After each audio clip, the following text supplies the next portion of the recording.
uh, some brief opening statements from each of our participants. Today, we'll open up with Gene and then go to Dr. Borchers and then Coach. Gene? Thank you, Jerry. Let me thank all of you for being on. Thank you for your patience as we try and deal with the uncertainty that we have been dealing with. And just wanted to thank, first and foremost, Josh Whitman, my colleague, the athletic director at the University of Illinois, for his patience as he worked with us throughout the week. I want to thank our commissioner, Kevin Warren, as he in his office helped assisted us throughout this process. And I want to thank our partners at Fox as they worked with us deep into the evening with the potential opportunity to maybe play today. So I want to thank all of them for their hard work. But I also want to thank President Johnson for her guidance and steady hand as we went through this week and ultimately into the decision-making process that occurred last night. Team, I think we all know we're in the midst of a global pandemic. We live in Franklin County, which has a level 4 purple emergency rating with severe exposure and spread. This is our reality. We're struggling as a community to stop the spread of COVID-19, and we're operating in a very challenging environment. So having definitive guidance as we go through this process is always challenging. So we're learning a great deal as we go through this environment at the end. I want to thank our coaches and support staff for all adjustments that had to be made late last night to modify our plans. I can't share with you all how challenging it was late last night to ask for them to make the adjustments that they made. They did it, and I want to thank them for that. And I want to thank our players, our student athletes, for their patience and understanding as we put in place strategies to move forward. We made a decision last night to pause because our positivity rate reached a concerning level. We did not reach the Big Ten protocol thresholds, but the positivity rate was concerning enough where we felt we needed to pause and try and find a way to mitigate its spread and continue to ensure the safety of our student athletes. I want to thank our coaches and staff and student athletes and others who have done an outstanding job all the way through this point. We had an unbelievable run where we did not have the challenges that we've had this week and ultimately caused us to pause. So I want to thank them for that great effort. But our objective now is to continue to focus on the health and safety of our players, to make sure that we provide an opportunity to potentially come back to compete next weekend. The tactics and strategies that we will put in place today and tomorrow, the next day, and so on, is all with an effort to ensure their safety and possibly give them a chance to compete next weekend. That is our primary focus. It's not about the Big Ten tournament or the championship game. It's not about the CFP. It's not about those things, team. It's not about how many games we have to play. It's about one thing: their health, their safety, and making sure each day we give them a chance to possibly play next weekend. And that's our focus 100%. I also want to thank Jim Borchers for his steady hand. I want to thank Ryan Day for his unbelievable leadership and guidance. I want to thank Larry Johnson for stepping into an interim role as we try and manage this environment that is constantly challenging. So with that, I'm going to turn it over to Dr. Borchers to share some information about our strategies and where we are and moving forward. So, and then Ryan Day will share a few things. So, Dr. Borchers. Thanks, Gene. Thank you, everyone. Thanks for joining us here today. Appreciate Gene's leadership and appreciate all of you understanding just how difficult this time has been. As Gene has mentioned, we live in one of the most hard-hit areas of the country currently with COVID-19. As you know, Franklin County has been struggling with a significant increase in the number of cases per 100,000 individuals. at now almost to about 700 cases per 100,000 individuals in our county, with increases in numbers of ER visits, outpatient visits, inpatient hospitalizations, the number of individuals that are getting COVID-19 outside of congregate settings, nursing homes and group homes and prisons and places like that. And as that environment has changed, it's challenged us as a group and as an athletic department to continue to be vigilant and maintain the health and safety of our student athletes. Our student athletes and staff have done an unbelievable job since August. We have essentially had no cases of COVID-19 until this week. And earlier in the week, this week, we did experience small numbers of cases that then increased, and as of yesterday, pushed us over a threshold in our population positivity rate, one of the metrics from the Big Ten, into an area where we felt that we needed to pause. With that pause, we enhanced our testing protocols yesterday from the normal Big Ten required testing protocols to include additional PCR testing, to make certain that we were maintaining and protecting the health and safety of our student athletes and staff, coaches, but also to make certain that we were maintaining a clean playing field, as we agreed we would do with our conference for our opponent, University of Illinois.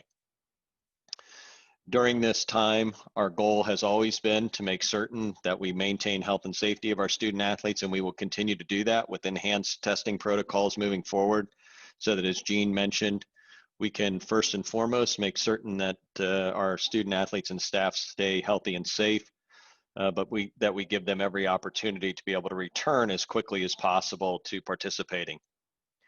We're challenged, just like everyone else, to make certain that we meet these challenges appropriately. We've done so with the guidance of all of our experts provided to us at Ohio State, with our experts at the Big Ten Conference, our experts here in athletics, and certainly with our president. And so with that, we will continue to move forward in a fashion on a day-by-day basis to make certain that we put all of those things in place. I just want to say that of the individuals that have been tested positive, they're all doing very well. They're at home, they're convalescing well. No one's required significant medical treatment, and we have every intention of providing them what they need, but we have every expectation that they will recover and continue to do well, and hopefully be able to return not only to athletics, but to the other responsibilities that they have in their daily lives as quickly as possible. We will continue to follow all the guidelines that we have been following, set forth by the CDC, the state of Ohio, Franklin County, and Ohio State University when it comes to isolation following a positive COVID test. We have instituted aggressive contact tracing to make certain individuals that may potentially be at risk will be quarantined. And we will enhance testing around those individuals to identify anyone who is positive. And we will continue to utilize all the resources that we have to make certain that the student athletes, staff, and coaches of this group and at our university will continue to receive any care that they would need during this time period. And so with that, I'll stop there and turn it back over to Jean for comments from Coach. All right, go ahead. All right, thanks, Gene. Just wanted to say thank you to all those who have reached out over the last, day. In terms of your support, means a lot. It's been a very, very emotional and difficult week for everybody in the program. You think about Thanksgiving and being away from our families, and then this increase that we've had this week in positivities that to this point we've done an unbelievable job of, and couldn't have been prouder of the way that our entire organization has handled it. And the thing that we fear the most every time those test results come back, you hold your breath every day to see what's going on and how your team's doing. And then and here we are this week. And so that it's been very, very difficult that way. And for those of us who have tested positive, our concern is obviously with the players and the staff that have, and then obviously the team that's been through a lot this week. Our focus really right now is to keep everybody safe. Like Gene said, They're in quarantine. We're hoping to get some of these tests back, get some good news there, and then put the focus towards Michigan State.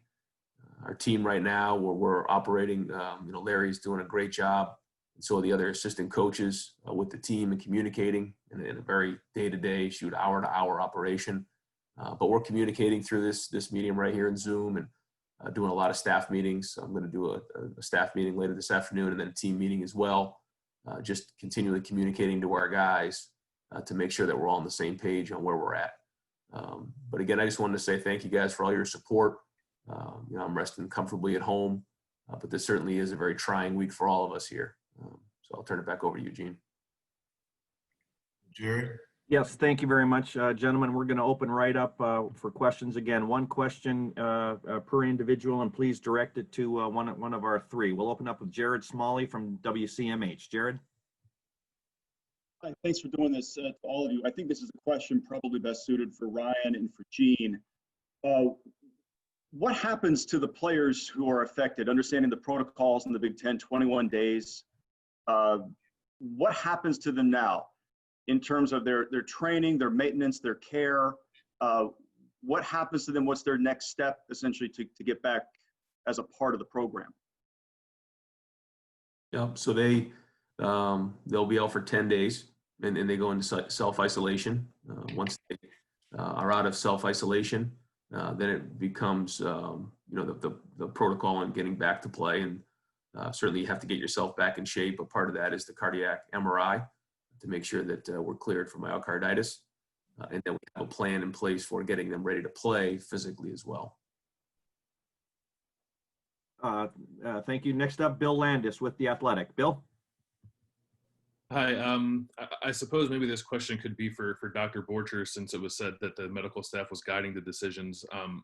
How did you all as a group work together to decide to continue practicing this week as the positive cases kept climbing a little bit? Yeah, so we made a number of decisions daily, every week, to modify practice and to make decisions about what could go on as we saw numbers of cases. I want to be clear, we never reached a threshold where we couldn't participate or practice until yesterday afternoon. And so really, this is not something that was, going on Tuesday. This is something that really happened later in the week. It's been incredibly important that we've been able to communicate throughout this process with Gene Smith and certainly Coach Day and his staff throughout the week. And they've been incredible in making modifications and making adjustments as needed. I would agree it's been a incredibly unusual week and difficult week, but they've been incredible in their response. And so we made those decisions again out of an abundance of caution as we moved forward. Next up, Rob Aller, the Columbus Dispatch. Hi, this is for Gene and Jim. Obviously, player safety is paramount, but have there been discussions with the Big Ten, Gene or Jim, about revisiting the 6-game protocol, the 21-day? And Jim, if you could explain with maybe advanced, as you've learned things moving forward, is 21 days, could that be revisited? Rob, I'll just tell you, no, the conversations have not occurred. And as I said at the beginning, I understand that question and understand that people are thinking about that, but that's not where we are, team.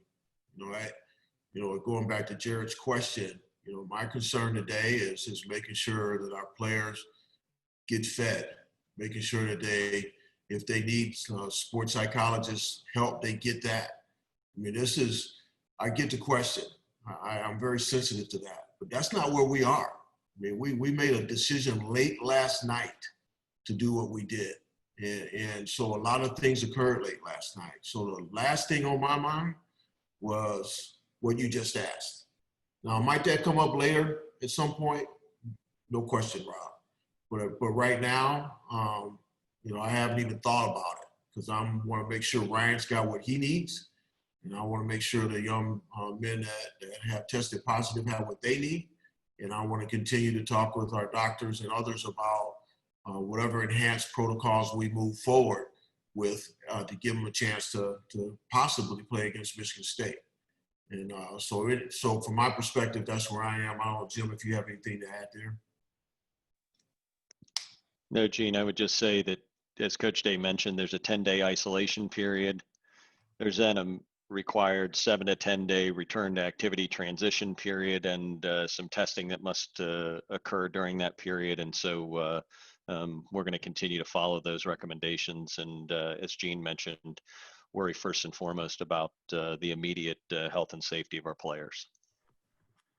Next up, Nathan Baird with Cleveland.com. Hi, Ryan. As Jim said, that there was some alterations to the practice procedures this week. Can you maybe just go into detail once you saw that there was a problem on Wednesday night, or first realized a problem on Wednesday, how you guys did sort of alter things going into Thursday, where we saw that you guys still did have a practice and a meal and everything? Can you just clarify how things were changed and how you tried to make things safer?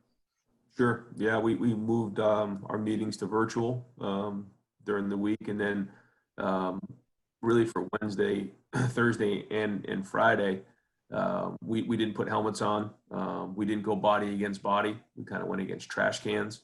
And we had to wear our masks during the walkthrough, so we actually didn't practice, physically. It was a practice on paper, but we weren't running and sweating and all those things because we had to keep our masks on the entire time, wore gaiters.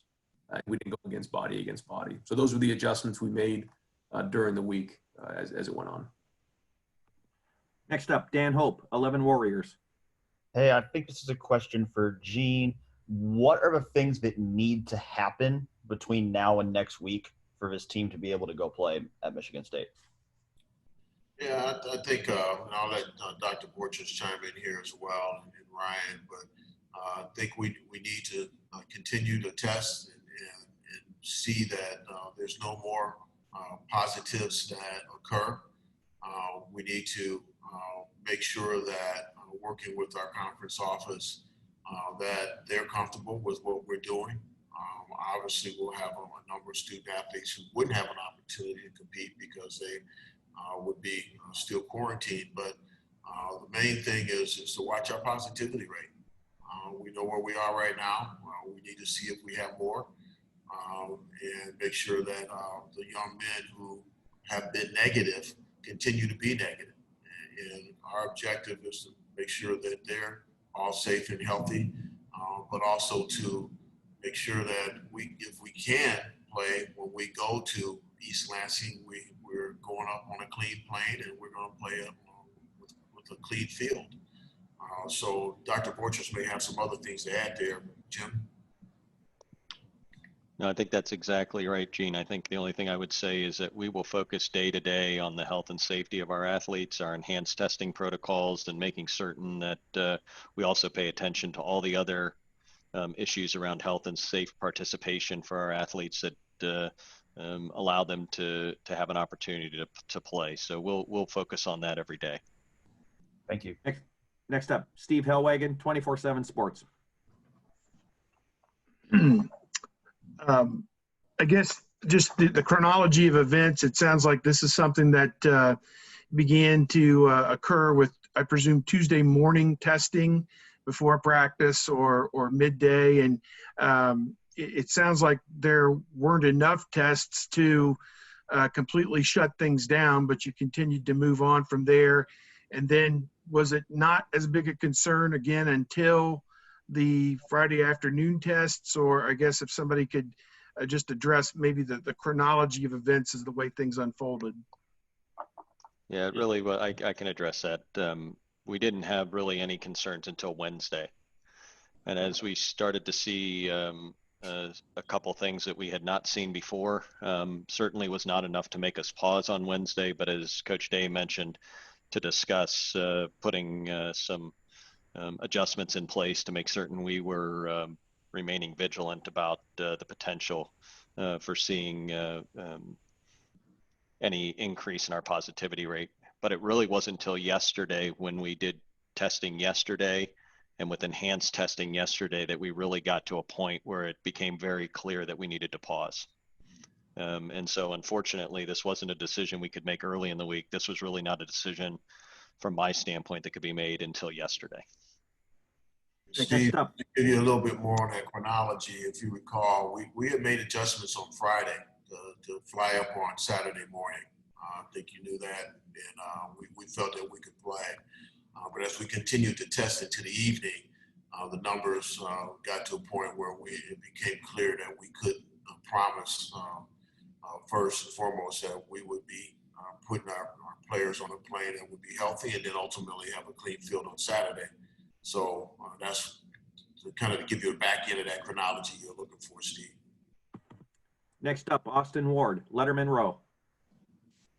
Gene, I know predictions here are kind of pointless with this virus, but when you are sitting down and looking to next week, when do you project the team activities might be able to resume? And secondly, when you're talking about trying to play next week for Ryan, how much time would a team need to be able to actually play and feel safe with just the preparation for a game by Saturday?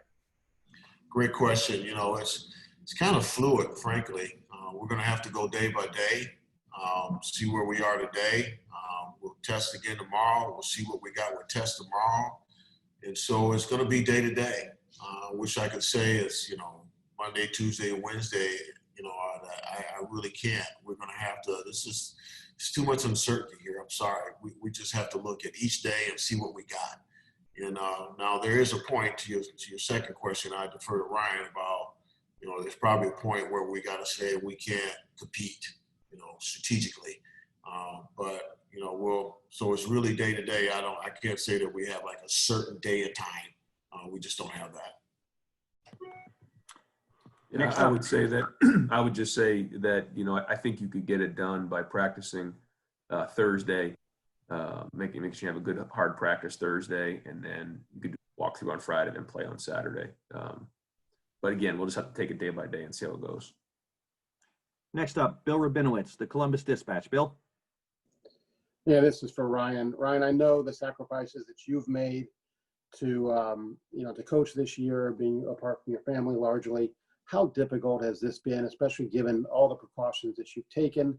And first of all, how do you feel? Thanks, Bill. I'm resting comfortably. I have an extremely heavy heart, though. I mean, this is the sacrifices that have been made by so many, and the anxiety over months and months and months of every day getting test results back to make sure that the entire program is safe, and then experience it this week, Thanksgiving week. I can't sit here and tell you it's anything other than really, really hard. But like I told the team, it's just another opportunity to go get through some adversity and work through adversity and learn more about yourselves. And that's the only way that I can really describe and put a positive spin on it right now, because it isn't fun. Nothing about this is good, but I guess it's just going to make us tougher. It's going to make us stronger. It's going to make our young men better husbands, better fathers. And I really believe that going through all this is going to make us all stronger. But that doesn't mean it's been easy. It doesn't mean it's been any fun at all. So it's been difficult, but thanks for the concern. Next up, Doug Maurice, Cleveland.com. I guess this is for Dr. Borchers or Gene. I just want to make sure I have the facts straight, because you guys know much better than I do. You did cross a threshold for one of the Big Ten numbers, but not both. I know there's the 5% number and the 7.5. I feel like one of those was mentioned in the course of this discussion. I just want to make sure we have those facts correct. If you could make sure we don't report this incorrectly on maybe what was a Big Ten threshold and what was not a Big Ten threshold. Yeah, so Doug, we yesterday did go beyond the population positivity rate threshold that was set forth by the Big Ten. And we have not gone beyond the test positivity rate threshold that was set forth by the Big Ten. So we were not in a position where, as you know from the medical subcommittee, where we would have been forced to stop and pause for 7 days. As we made those decisions and put those thresholds and guardrails in place during that time, it was obviously there for that reason, but also to give institutions the opportunity to assess the situation and make decisions that are best for their situations. And that's what we did yesterday, is we had to make that decision when that population positivity threshold was crossed. Thank you. Folks, we have just about 5 more minutes. Doug, I'm sorry. No, I'm good. Thank you. Thank you. Thank you. We just have about 5 more minutes. We're going to jump over to Heather Dinich with ESPN. And just to follow up on Doug's question, can anyone be more specific as to the scope? Are we talking about 10 to 20 people? Are we talking about 50? Can you tell us if certain position groups have been decimated? Can you clarify it for layman's terms for readers? Yeah, so Heather, I'm not going to give you specific numbers because we want to protect the privacy of our individuals, and I would ask everyone to do that. This has been a really tough time for them, and we have no pattern that's been identified amongst these numbers of individuals. We have no one specific position group or one group of people that were, identified as a cluster in this. The positives are out of our total 170 individuals that are in our tier 1 congregate group, which includes staff, coaches, and players. And we've had individuals in all of those areas that were affected. And so, again, once we crossed that 7.5% threshold, that's when we decided that we needed to pause. Next up, Bruce Feldman with Fox Sports. Bruce? Thanks, Jerry. This question for Gene and Dr. Borchers, and maybe this is a little bit of overlap with what I think Austin asked earlier, but if you guys have no more positive tests this weekend in the team, how soon could you guys be allowed to be back in the facility? Yeah, Bruce, and I'll let Doc add to that. But, as I shared earlier, we don't know. I mean, the approval process is us. It's not like we got to get approval from the Big Ten or anyone else. It's us. And so what we have to do is watch our culture and environment. Certainly got to watch to see that we don't have continued spike in the positivity rate. But we'll collaborate, the 3 of us, and pull in our president where appropriate, and we'll make a decision. And so I wish I could say, these are the things that have to happen, and it's going to happen on this day. You can't do that with this pandemic. It's impossible. And so I don't know if that helps you at all, Bruce. I'm sorry, but I'll ask Jim to add if he's got anything to add. No, the only thing I would say, Bruce, is that we have said all along, we'll be driven by the data that we have, and we'll look at the data and we'll make decisions based on the data that we have. And we'll try not to forecast what that data will be, because that gets us into trouble. And so we'll use the data that comes out of our process and make the best decisions moving forward as we move into this next week. Thanks. Next up, Pete Thamel, Yahoo. Yeah, thanks, Jerry. I guess a couple fact things, like Doug asked, just to make sure we're all in line here. Could you have played the game at Illinois if you decided to do that? And was part of it, like Gene mentioned the phrase clean plane before, was part of it concern over maybe not having a clean plane and taking the pause now to perhaps be in better shape down the road? And one other fact thing, like for Ryan, does your timeline allow you to be back to coach against Michigan State? Thanks. So I would share, Pete, and I'll let Jim talk a little bit. The thresholds that the Big Ten has in place, that the medical subcommittee has put in place, I don't think any team in our league has actually hit those. I don't think so. I might be wrong. But we're making a decision, not just on the thresholds, but making a decision based upon what we see. It kind of gets back to Heather's question. We're seeing, in our particular case, it's kind of a community type of spread. We didn't see spikes in specific areas. And so could we have played? Sure. Was it the right thing to play? No. And so that's just, I don't know if that answers your question a little bit, but the standards that the thresholds define are guideposts. And so you have to really understand your culture, your environment, your athletes, and what's going on, where they live and what they do, and everything in that space. We know that you're not in our facilities. We know that you're safe, but we still live in a community, and that's our challenge in Franklin County, and our kids live in the community. So I'm going off a little bit, Pete. I'm sorry, but the reality is that's it. We don't. The thresholds are just guideposts. Jim, I don't know if you have anything to add there. No, just that, as you know, from the very beginning of that process, that we put those thresholds in place to provide some guidance. And as Gene mentioned, and the expectation was that as institutions would be seeing numbers that would approach those thresholds, they would be making decisions, just as institutions in this conference have, to pause. And that's exactly what should happen. And it shouldn't be, a hard and fast, just go play at all costs. And I think that's exactly where we arrived yesterday afternoon. Folks, we have time for just 2 more questions. Next up, Dom Taberi, WBNS 10 TV.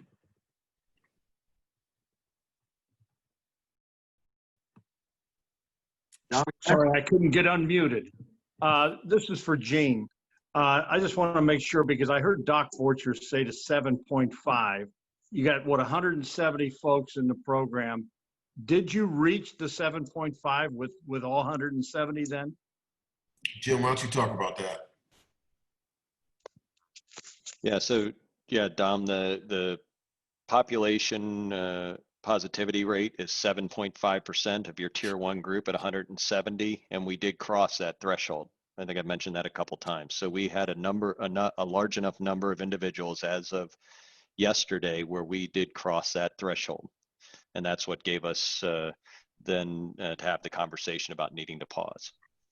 But where you would have to shut down for 7, would that be just the players then, Doc?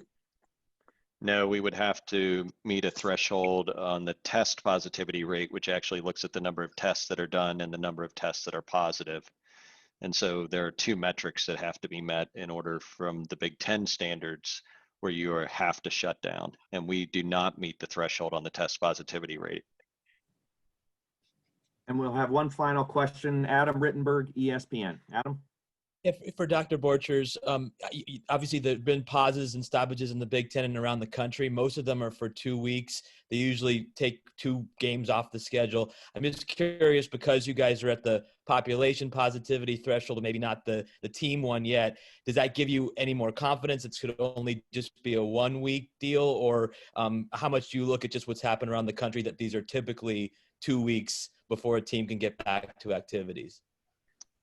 We certainly have looked at data and looked at what's happened, at other teams, but again, to try to forecast what's going to happen tomorrow, let alone what'll happen for this next week, I can't do that. All I can tell you is we're going to continue to test. We're going to continue to follow the data with our group, and we're going to move forward appropriately. And so do I think it's going to be 3 or 4 days or 3 or 4 weeks? I don't know, because I just don't know what we're going to see. But we certainly saw enough that we had to pause. And my hope is that we're going to get our student athletes back to competition as quickly as possible.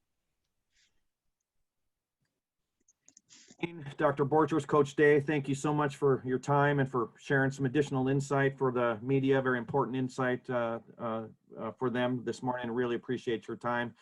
Members of the media, we'll end this now, but I would like to just echo the thoughts of everyone, all 3 of our individuals on this call, about respecting the privacy of our student athletes and the members of this program.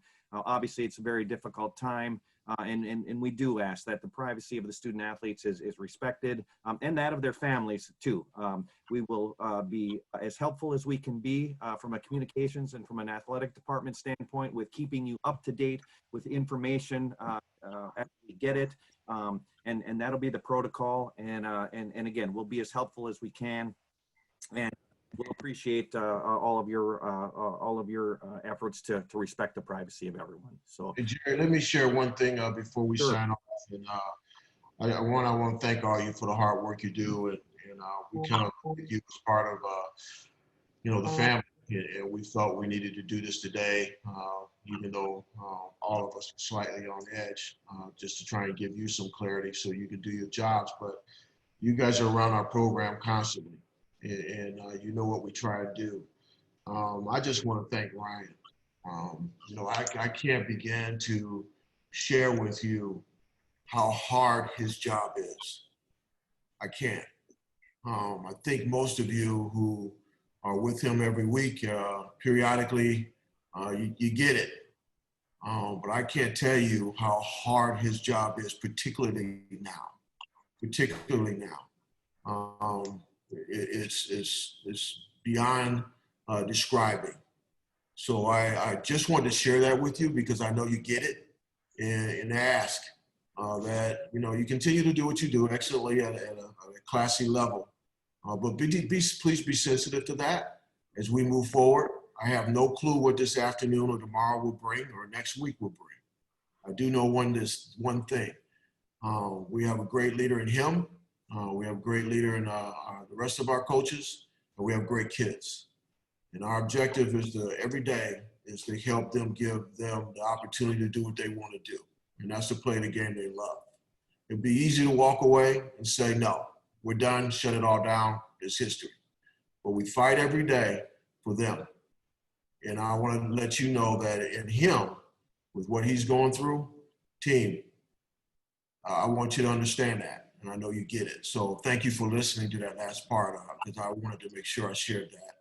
Wish he was still on the call. I'd see he had to jump off, because I would have preferred to have him hear it, because he's killing it. And it's hard for him. So just wanted to share that. So thank you for joining us this morning, and stay safe. Thank you, everyone.